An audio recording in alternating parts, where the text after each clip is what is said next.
တောင်တန်းတောတောင်တွေဝေးရန်ပြီးတနစ်ပတ်လုံးအေးချမ်းတဲ့ရာသီဥတုရှိတဲ့တရားဆိုပြတဲ့ရွာကလေးတွေရှိပါတယ်။အဲဒီရွာလူတွေဟာရိုးရိုးရှင်းရှင်းနဲ့ပဲအေးချမ်းချမ်းကုန်ကြွယ်ရောင်းဝယ်ပြီးနေထိုင်ကြသလိုရွာရဲ့စီကံနဲ့ရိုးရာတလေးတွေကိုလည်းတေချာတင်းတင်းကြပ်ကြပ်လိုက်နာကြတယ်။ဒီရွာလေးထဲမှာပဲနှင်လာလို့အမိရတဲ့မိလေးတယောက်ရှိပါတယ်။နှင်လာကမမြင်ချင်းဆွမ်းမက်သွားလောက်အောင်ထူးထူးခြားခြားလှပနေပေမဲ့သူပြုံးလိုက်တဲ့အချိန်တိုင်းမှာတော့ရင်းနဲ့ကြည်လှပပြီးအရင်ကိုဆဲဆောင်မှုရှိလွန်လာပါတယ်။နှင်လာဟာမိဘနှစ်ပါးစလုံးငငယ်ကလေးကအဆုံးပါသွားခဲ့တဲ့မိဘမဲ့မိလေးတယောက်ဖြစ်တယ်။သူဟာမိဘတွေချန်ထားခဲ့ပြီးတဲ့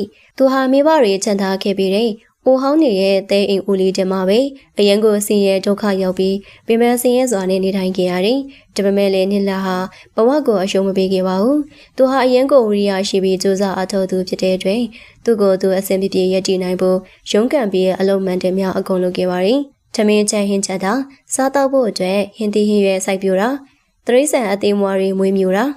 အထက်ရက်တာပြင်ဝင်းရက်အတွက်ဝင်ငွေရအောင်မိမိကိုယ်တိုင်ဝန်ထုံဝန်ပိုးမပြအောင်တောရင်းဝင်ပြီးမိုးရှာကဈေးမှသွားရောက်ပါတယ်။နှစ်လကိုမိမရကျင်ကြတဲ့သူတွေဒီမှာရွာတွေကအရေးချင်းရှိပြီးအရင်ကြုံမောခန့်ကြတဲ့လူပြိုလူရည်တန်လေးနှစ်ယောက်လည်းပါဝင်ခဲ့ပါတယ်။သူတို့နှစ်ယောက်ကတော့ဆိုင်းစုံနဲ့အောင်ခန့်ပဲဖြစ်ပါတယ်။သူတို့နှစ်ယောက်ဟာတယောက်ကိုတယောက်အသက်နဲ့လဲပြီးချစ်ကြသူငယ်ချင်းအရင်ခောက်ခောက်တွေဖြစ်ပြီးအတူတူကြည်ပြန့်လာခဲ့ကြတာပါ။ဂျာမဲထူးဆန်းတာကသူတို့နှစ်ယောက်စလုံးဟာမင်းလေးတယောက်တည်းကိုပဲပြိုင်တူခိုးချင်မိနေကြတာဖြစ်ပါတယ်။အောင်ကတော့ရွာထဲမှာနေမိကြည့်ပြီးကျန်းတာတဲ့မကြီးသီးကုန်တဲ့အဖေဦးဖုံးနဲ့အမေတော်မြတ်တို့ရဲ့သားဖြစ်ပါတယ်။ဒါကြောင့်လေရွာသားတွေကအောင်ခန့်ကိုချစ်ဘဝအောင်ရွှေခင်းထားတဲ့တထေသားလို့သတ်မှတ်ထားကြပြီးရွာမိဘတိုင်းကတမင်းနဲ့ပေးစားခြင်းနဲ့တမက်လောင်းနှစ်ပတ်တစ်ပေါ့။တပတ်ကဆိုင်းစောကတော့စီရနံပါတဲ့မိဘမဲ့လူငယ်လေးတယောက်ဖြစ်ပါတယ်။ဒါမဲ့ဆိုင်းစောဟာအရန်ကိုတည်ငြိမ်ပြီးစိတ်တဘောထားအေးချမ်းတည်ငြိမ်သူဖြစ်တယ်လို့အလုတ်ကင်ကိုလည်းအရန်ကြိုးစားပါတယ်။လဲလို့ရလို့တာတဲ့မကောက်တော်ရီကချင်းခုတ်ပြီးရွာသားတွေကိုလိုက်ရောင်းတဲ့အလုပ်ကိုလည်းလုပ်ခိုင်းပါတယ်။ဒါတဲ့မကသေးပါဘူးဆိုင်းစောဟာရွာသားတွေကိုဘာကြိုးများမှမမျောကိုပဲအမြဲတမ်းကုညင်တတ်သူဖြစ်တာကြောင့်ရွာသားတွေကသူ့ကိုလူကောင်းလေးတယောက်လို့ချီးမွမ်းကြပြီးအောင်ခဲ့လို့ပဲတမက်ပြေရချင်နေကြပြန်ပါတယ်။တမက်ပြေရချင်နေကြပြန်ပါတယ်။ဒီလိုနဲ့ဆိုင်းစောနဲ့အောင်ခန့်နေအောင်စလုံးဟာနှစ်လကိုပြိုင်သူဝိုင်းပိုးပန်းကြပြီးအမြဲတမ်းချိုသားတဲ့အပြောဆိုတွေနဲ့စကားတွေလာပြောလေးရှိတယ်။ဒါပြင်သူတို့နှစ်ယောက်ဟာနှစ်လရဲ့အိမ်လုပ်တွေကိုလောက်ကူလုပ်ပေးကြသလိုစားစရာတောက်စရာနဲ့လက်ဆောင်ပစ္စည်းတွေကိုလည်းနှစ်လစီအမြဲတမ်းလှလှပေးတတ်ကြပါတယ်။သူတို့နှစ်ယောက်စလုံးရဲ့ကောင်းကင်တွေကြောင့်ပဲနှစ်လဟာဆိုင်းစော်နဲ့အောင်ကန်နှစ်ယောက်စလုံးကိုစိတ်ထဲမှာတန်တူခုချစ်မိသွားခဲ့ပါတယ်။ဘာလို့လဲဆိုတော့သူတို့နှစ်ယောက်စလုံးမှာမတူညီတဲ့အာသာချက်ကိုစီရှိနေကြလို့ပါပဲ။ဒါကြောင့်နှစ်လတယောက်ဘသူကိုရွေးရမယ်မသိပဲတယောက်ကိုတယောက်ရွေးလိုက်ရင်ဂျန်နဲ့တယောက်တည်းနှမျောစရာဖြစ်နေမှာမလို့နှစ်လတယောက်လည်းစိတ်ညစ်ပြီးညှိတွားမိရှာပါတယ်။အိုးငါမလှပေမဲ့လေငါကအရန်ကောင်းနေတယ်။မဟုတ်ရင်ဒီလိုလူပြိုချော်လေးနှစ်ယောက်ကငါ့ကိုတပြိုင်တည်းဝိုင်းပူပန်းကြနေပါလား။အခုတော့ငါဘယ်လိုလုပ်ရပါမလဲ။ကြောက်ကိုတယောက်ရွေးလိုက်ရင်လေကျန်တဲ့တယောက်ဝန်းနေသွားမှစိုးရတယ်။တယောက်ကိုမှမရွေးပဲနေပြန်ရင်လေငါပဲအပြူကြီးဖြစ်ပြီးတေးရခြင်းတေးရလိမ့်မယ်။တကယ်လို့နှစ်ယောက်စလုံးကိုယူလိုက်ရောရွာသားတွေကငါ့အတင်းပြောကြမလား။အိုးထားလိုက်ပါတော့။ရွာသားတွေစကားဘာလို့ကြွေးဆိုင်နေမှာလဲ။နှစ်ယောက်စလုံးကိုပဲယူပစ်လိုက်ရင်ဘလို့နေမလဲ။ဒါဆိုဘယ်သူမှဝန်းနေစရာမလိုတော့ဘူးဟာဟာဟာဟာနက်လာဟာသူရဲ့ရင်ထဲကဆန္ဒကိုအမှန်တန်အတိအကျဖွင့်ပြောဖို့အတွက်ဆိုင်းစော်နဲ့အောင်ခန့်နှစ်ယောက်စလုံးကိုသူ့အိမ်ကိုလာခဲ့ဖို့ချိန်လိုက်ပါတော့တယ်ဆိုင်းစော်နဲ့အောင်ခန့်နှစ်ယောက်စလုံးနှစ်လအိမ်ကိုရောက်လာတဲ့အချိန်မှာတော့ဆိုင်းစော်နဲ့အောင်ခန့်ကျမရှင်တို့နှစ်ယောက်လုံးကိုဒီနေ့အိမ်ကိုချိန်လိုက်ရတဲ့အကြောင်းအရာတော့ကျမရှင်တို့နှစ်ယောက်စလုံးကိုအတူတူတန်းတူချစ်မိနေလို့ပါပဲပြီးတော့ကျမရှင်တို့တွေကဘသူ့ကိုမှရွေးထုတ်ပြီးကျန်တဲ့တယောက်ကိုဆုံးဖြတ်ဖို့မတက်နိုင်ဘူးဘာလို့လဲဆိုတော့ရှင်တို့နှစ်ယောက်စလုံးကအရန်ကိုလူကောင်းနေဖြစ်နေကြလို့ပဲပြီးတော့ရှင်တို့နှစ်ယောက်စလုံးကကျမကိုအမြဲတမ်းကိုညင်ဆောက်ရှောက်ခဲ့ကြတာကျမကတယောက်ကိုပဲယူလိုက်ကျန်တဲ့တယောက်ကစိတ်ဆေးရလိမ့်မယ်ဒါကြောင့်ကျမရှင်တို့နှစ်ယောက်စလုံးကိုပွပွလင်းလင်းပဲပြောပြစေကျမရှင်တို့နှစ်ယောက်စလုံးကိုတပြိုင်တည်းလေးယောက်ကြားဖြင့်ရွေးချယ်ခြင်းနဲ့ရရမလားဆိုင်းစော်နဲ့အောင်ခန့်တို့ဟာနင်းလိုက်ရဲ့စကားကိုကြားလိုက်ရတဲ့အခါမှာတယောက်မျက်နှာတယောက်ခိတ္တမြကြည့်လိုက်ကြပြီးနောက်ဆိုင်းစော်ဟာအရင်ဆုံးအခုလိုပဲဖွင့်ပြောလိုက်ပါတယ်မင်းယုံချစ်တယ်နင်းလားမင်းဟာလူကောင်းတယောက်ဖြစ်တယ်လို့အရန်နဲ့အလုပ်ကြိုးစားတဲ့သူပါငါတို့၃ယောက်လေးများဖြင့်အတူတူနေထိုင်ဖို့လိုအပ်မယ်ဆိုရင်လေဆိုင်းစော်သဘောတူလိုက်တာအောင်မြင်တော့အောင်ကဲကလည်းသဘောတူလိုက်ပါတယ်ရှင်တို့နှစ်ယောက်စလုံးကဘာမှမပြောပဲကျမတကယ်ချစ်ကြရဲဆိုရင်အတူနေဖို့အဆင်သင့်ဖြစ်ကြပြီလားအဆင်သင့်ပါပဲဟဲ့ကောင်အောင်ခန့်မင်းရောအဆင်သင့်ဖြစ်ပြီလားတကယ်ချင်းအိုးငါအစကတည်းကအဆင်သင့်ဖြစ်နေတာကြားလာပြီတကယ်ချင်းအားလာဒါဆိုရင်ငါတို့အိမ်ပြန်ပြီးပစ္စည်းရတွေတင်စေစိတ်အခြေအနေကိုပြင်ဆင်ပြီးတော့ငါတို့မင်္ဂလာပွဲအတွက် အဝတ်စားအသစ်တွေပြင်ဆင်ကြစို့ဟာဟာဟာငါတို့ကန်တူးပြီဟဲ့အိုင်နောက်မှာတော့သူတို့ 3 ယောက်စလုံးဟာနှင်းလိုက်ရဲ့အိမ်လေးမှာပဲမိလာဆောင်ခဲ့ကြတယ်သူတို့ရဲ့မိလာပွဲလေးကတော့ရွာလူကြီးရဲ့ရွာသားနေရာ 3 ယောက်လောက်ပဲဖိတ်ကြပြီးတော့တတိအဖြစ်လက်ဖွဲ့ချင်အောင်ပေးတဲ့ရိုးရှင်းတဲ့မိလာပွဲလေးတစ်ခုပဲဖြစ်ခဲ့ရပေါ့ဒီမိလာပွဲဟာနှစ်ဖက်မိဘတွေဆွေမျိုးအတိုင်းဝိုင်းဆိုတာလုံးဝမရှိပဲကျင်းပခဲ့ရတာဖြစ်တယ်ဘာလို့လဲဆိုတော့နှစ်လနဲ့ဆိုင်းဆိုတ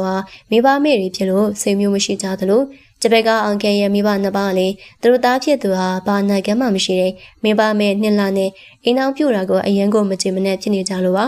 ဒါတင်မကသေးဘူးဆိုင်းစောဟာပါနောက်ထပ်၄ယောက်ကြားတယောက်နေနဲ့ပါဝင်နေပြီး၃ယောက်ပေါင်းဘလို့လင်မယားဘဝမျိုးနဲ့နေထိုင်ကြမလဲဆိုတာကိုတွေးပြီးအောင်ခဲရဲ့အဖေဦးဖုံတယောက်သရထွက်နေခဲ့ပါတယ်သူကအဲ့လိုလမ်းကိုရွေးချယ်ခဲ့မှာတော့ဒီနေ့ကစပြီးငါနဲ့အောင်ခဲနေတာဖာအဖြစ်ကနေပြက်စေပြီနောက်တာဖာလို့လာမခေါ်နေတော့ငါကြက်ပြောလိုက်ပြီသူတို့၃ယောက်လင်မယားအဖြစ်အတူနေထိုင်မှုဟာတူရလုံးကိုဟိုးကြော်သားစေခဲ့ပြီးအတင်းပြင်းပြောဆိုတဲ့တွေဆူညံသားခဲ့ပါတယ်ရွာသားတွေကအခုလိုပဲဝိုင်းပြောကြတာပေါ့။အိုးဒါဘလို့ဖြစ်နိုင်မလဲ။မိမတယောက်ယောက်ျား2ယောက်တည်းပြီးတော့အဲ့နှစ်လတယောက်ထင်းနေရောကောင်းကောင်းထိနိုင်ပါမလား။အိုးငါတို့အဲ့အကြောင်းမတွေးရစရာပဲ။ငါတို့ရွာဦးရွာပြရိုးရတလေးမှာဒီလိုမျိုးမိမတယောက်ကလင်းတယောက်ယူတာတကားမှမရှိခဲ့ဘူး။ဒီလိုမိမတယောက်လင်းတယောက်စနစ်ကသူတို့ကြားထဲမှာရင်ဖြစ်ညှင်းခုန်တာတွေလုံးဝမရှိဘူးလား။ငါတို့တကယ်ပဲသိချင်မိပါရဲ့။အပြစ်ကုသူတွေပဲဖြစ်ကုန်တော့မယ်။နှစ်လဟာရွာသားအချို့ရဲ့ပြင်းပြင်းထန်ထန်အတင်းပြောခြင်းကိုခံခဲ့ရပေမဲ့လေအကြားရွာသားတစုကတော့လင်းတယောက်တပြိုင်တည်းယူတာဟာသူတို့၃ယောက်စလုံးရဲ့သဘောတူညီမှုဖြစ်တယ်လို့မြင်ကြသလိုသူတို့ဟာအေးချမ်းချမ်းနဲ့တာဝန်တွေကိုလည်းတေချာခွဲဝေလုပ်ကိုင်းနေကြတာကိုတွေ့ရတယ်။ဆိုင်းစောဟာပုံမှန်အတိုင်းတော်ရဲဝင်ပြီးဟင်းတင်းဟင်းမြက်နဲ့တော်တီတော်နံတွေကိုရှာဖွေအောင်ကြတယ်။အောင်ခဲ့ကတော့အိမ်မှာပဲနေပြီးအိမ်လုပ်တွေလုပ်ပေးတယ်။ချင်းခုတ်ပေးတယ်။တပည့်ကနှစ်လတော့မိဖို့ကြောင့်ဝင်ပြီးထမင်းဟင်းချက်ပြီးသလိုတော်ရီကရလာတဲ့အသီးတွေကိုဈေးမှာသွားရောင်းချပါတယ်။ထိုးစံတာဆိုင်းစော်နဲ့အောင်ခန့်တို့ဟာတခါမှရန်ဖြစ်ညှင်းခုန်တာမျိုးလုံးဝမရှိပဲညစလုံးကနှစ်လကိုတကယ်စစ်စစ်မှန်မှန်ချစ်ခဲ့ကြတာဖြစ်ပါတယ်။ဒါကြောင့်ပဲလူများစုဟာဒီထိုးစံနဲ့၃ယောက်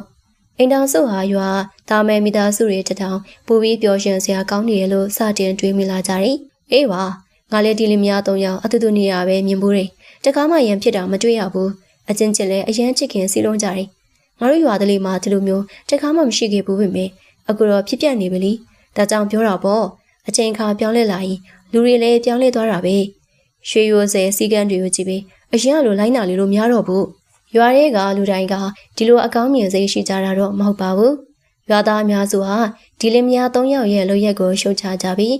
လက်မခံနိုင်ဖြစ်နေကြတော့မယ်အဲဒီချိန်မှာနှစ်လရဲ့အိမ်နဲ့မလန့်မကန်မှာအိမ်တစ်ဆောက်ပြီးနေထိုင်နေစောထွန်းတို့လင်များမိသားစုလည်းပါဝင်ခဲ့ပါတယ်။စောထွန်းဟာဆိုင်းစောအောင်ခန့်တို့နဲ့အသက်အရွယ်သူလူငယ်တစ်ယောက်ဖြစ်ပါတယ်။ရင်တုံးကတော့အလုပ်ကြိုးစားခဲ့မှုပေမဲ့ကြားလာတော့အရန်ပြင်းရပြီးအချောင်းခိုနေတဲ့လူဖြစ်လာခဲ့တယ်။နေတိုင်းစောထွန်းဟာအိမ်ရှိမှထိုင်ပြီးအရက်ကိုတယောက်တည်းမူယူအောင်တောက်နေတတ်ပါတယ်။သူမိမလေမိမပြီးမိမအကြောင်းကိုကောင်းကောင်းမသိကြအောင်၄ယောက်ကြားအတွက်လည်းထမင်းဟင်းချက်ပြုတ်ပြီးလေးမရှိဘူး။နေတိုင်းသူတို့လင်မယားနှစ်ယောက်ဟာအခြားရွာသားတွေစီကနေထမင်းနဲ့ရေကိုလိုက်လံတောင်းရန်စားတော့ပြီးတနေ့တည်းအတွက်ပဲအသက်ဆက်ရှင်နေကြဖြစ်ပါတယ်။သူတို့လင်မယားနှစ်ယောက်စလုံးကသူတို့အတီးကအတင်းပြောတဲ့ပြစ်မှတ်ကတော့နှစ်လနဲ့သူရဲ့လင်ယောက်ကြားနှစ်ယောက်ပါပဲ။ဒါပေမဲ့လေနှစ်လနဲ့လင်နှစ်ယောက်ကတော့သူတို့ရဲ့စကားတွေကိုဂရုမစိုက်သလိုဒီလင်မယားပေါ်မှာလည်းရန်ညိုးဖွဲ့စိတ်ဆူတာမျိုးလိုဝမရှိခဲ့ပါဘူး။အချိန်တွေကိုလွန်လာခဲ့ပေမဲ့နှစ်လဆိုင်စော်နဲ့အောင်ခန့်တို့ကတော့ရိုးရိုးရှင်းရှင်းပဲဆက်လက်နေထိုင်ခဲ့ကြပါတယ်။၃ယောက်သားအတူတူလောက်ကိုင်စားတော့ကြပြီးတော်တွေကရလာတဲ့ပစ္စည်းတွေကိုလည်းရွာတွေကဒုက္ခရောက်နေပြီးကြည်ရှုမဲ့သူမရှိတဲ့တက်ကြီးရွယ်ဦးတွေကိုလိုက်လံဝေမျှပေးကြပါတယ်။တညမှာတော့စောထွန်းတို့အိမ်ရဲ့မိဖို့ကြောင့်ဖက်ကနေမီးရှံတွေစတင်ထောင်လောင်လာခဲ့ပါတယ်။ဂျာဟာလင်းဖြစ်သူစောထွန်းကညနေကလေးကမိဖို့တွေကမိကိုတေချာမငိမ့်သက်မိခဲ့လိုပါပဲ။9မိနစ်တောင်မပြည့်ခင်မှာပဲမိဟာအိမ်နောက်ဖေးတစ်ခုလုံးကိုဝါမျိုးသွားခဲ့ပါတော့တယ်။စောထွန်းတို့လင်များနိုးလာတဲ့အချိန်မှာတော့ထင်းလန့်တကြားနဲ့အိမ်ပြင်ကိုအပြင်းလွှာထွက်လာခဲ့ကြပြီးရွာသားတွေကိုညီဖို့အော်ဟစ်အကူကြီးတောင်းကြပါရင်ဆိုင်းစောအိမ်တဲကိုရေပုံနဲ့ရေတွေဖက်ပြန်ပြီး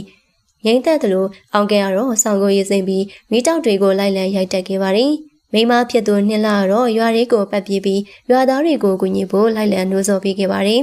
စောထွန်းတို့လည်းအင်တုံကနှစ်လနဲ့သူ့လင်ယောက်ျားတွေအပေါ်ရုံညံ့စွာပြုမှုခဲ့မိတဲ့အတွက်အရန်ကိုနောင်တရပြီးအပြည့်ရှိသလိုခံစားလိုက်ရပါတယ် အဲနောက်မှာတော့နှစ်လတိုအိမ်ကိုအမြဲတမ်းလာရောက်လေဘက်ကအချင်းချင်းရာသက်ပံကောင်းမွန်တဲ့အင်ဒီနာချင်းကောင်းတဲ့အဖြစ်ပျော်ရွှင်စွာနေထိုင်သွားခဲ့ကြပါရီ။